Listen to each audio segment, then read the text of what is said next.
நீலகிரி மாவட்டத்திற்கு வரும் 18, 19, 20 ஆகிய 3 நாட்கள் மிக கனமழை பெய்யும் என சென்னை வானிலை ஆய்வு மையம் தெரிவித்துள்ளது.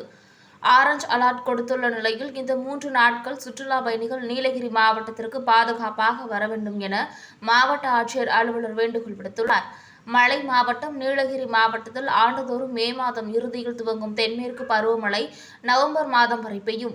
இச்சமயங்களில் நீலகிரி மாவட்டத்தில் பேரிடர் அபாயம் உள்ள நிலையில் வரும் 18, 19, 20 ஆகிய 3 நாட்கள் மிக கனமழை பெய்யும் என சென்னை வானிலை ஆய்வு மையம் அறிவித்துள்ளது. இந்த 3 நாட்கள் நீலகிரி மாவட்டத்திற்கு வரும் சுற்றுலா பயணிகள் பாதுகாப்புடன் வர வேண்டும் என மாவட்ட ஆட்சியர் மு. அருணா வேண்டுகோள் விடுத்துள்ளார். மேலும் மழையை சமாளிக்க தீயணைப்புத்துறை, மின்சாரத்துறை மற்றும் அனைத்து துறை அலுவலர்களும் தயார் நிலையில் இருப்பதாகவும் அவர் தெரிவித்துள்ளார். 19th and 20 ஒரு ஆரஞ்ச் அலர்ட் நீலகிரி மாவட்டத்துக்கு விடுக்கப்பட்டுள்ளதால் நீலகிரி மாவட்டத்துக்கு வரும் சுற்றுலா பயணிகள் தயவுசெய்து பாதுகாப்பாக வாங்க. Maximum have all the protections what ever you should have. அதை எடுத்துட்டு தான் நீங்கள் நீலகிரி மாவட்டத்துக்கு வரணும்.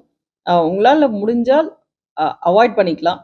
பட் வரணும்னு முடிவு பண்ணிட்டீங்க அப்படின்னா கீப் ஆல் த ப்ரிகாஷன்ஸ், எல்லா பாதுகாப்பு நடவடிக்கையும் எடுத்துகிட்டு வாங்க. நன்றி. லோக்கல் லைட்ஸ்க்கும் சரி, மாவட்ட நிர்வாகத்தின் சார்பாக எல்லா ஏற்பாடுகளையும் பாதுகாக்க தயார் நிலையில் இருக்கிறோம். அதற்காக நம்ம வெஹிக்கிள்ஸாக இருந்தாலும் சரி, மருத்துவமாக இருந்தாலும் சரி, இல்லை ஆம்புலன்சஸ் இருந்தாலும் சரி, இல்லை வெஹிக்கிள் ஃபயர் டிபார்ட்மெண்ட்டாக இருந்தாலும் சரி, நம்ம எல்லாமே தயார் நிலையில் இருக்கோம்.